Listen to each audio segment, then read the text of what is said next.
1 KG ধানের দাম 36 টাকা নির্ধারণ করা হয়েছে। সেই হিসাবে 1 মণ ধানের দাম হয় 1440 টাকা।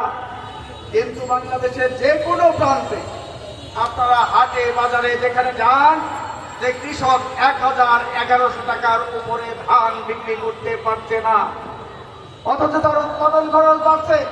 সারের দাম, বীজের দাম, কীটনাশকের দাম এবং সেচের খরচ, বিদ্যুতের খরচ সেগুলো বেড়ে যাচ্ছে। উৎপাদন খরচ বাড়ছে, কিন্তু উৎপাদিত ফসলের দাম সে পাচ্ছে না।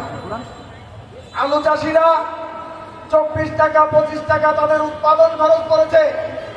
সরকার 22 টাকা কেজি নির্ধারণ করেছিল, কিন্তু তাদের বিক্রি করতে হচ্ছে 12 টাকা 14 টাকা কেজি দরে, অর্থাৎ তারা লোকসান দিচ্ছে। পেঁয়াজের ক্ষেত্রেও আপনারা দেখলেন যে কয়েকদিন আগে পেঁয়াজের দাম অস্বাভাবিক বেড়ে গেল। 60 টাকা কেজির পেঁয়াজ 110 টাকা 120 টাকা হলো। বাণিজ্য মন্ত্রী বললেন 7 দিন সময় দিলাম। উনি তো ব্যবসায়ী, ওই আকিজ গ্রুপের বসিরুদ্দিন সাহেব, যে 7 দিন সময় দিলাম, 7 দিনের মধ্যে যদি দাম না কমায় আমরা বিদেশ থেকে পেঁয়াজ আমদানি করব।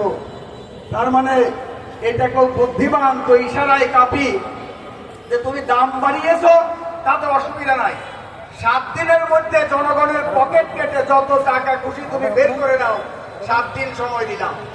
এইভাবে চুরে চুরে মাসতুতো ভাই, সরকারের মন্ত্রীরা আর ওই ব্যবসায়ী সিন্ডিকেটরা তারা মিলে জনগণের পকেট কাটে।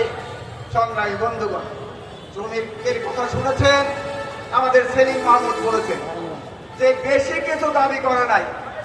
সরকার তো বলছে পরিবর্তন করবে, আর এই গণ অভ্যুত্থানে সবচেয়ে বেশি শহীদ হয়েছে শ্রমিকেরা।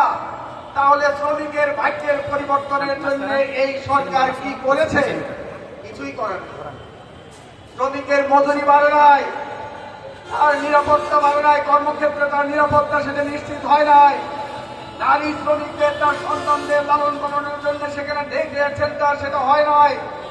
শ্রমিকদের জন্য যে রেশনিং ব্যবস্থা সেটা চালু হয় নাই। সেগুলো কোনো কিছু খবর নাই। আর এই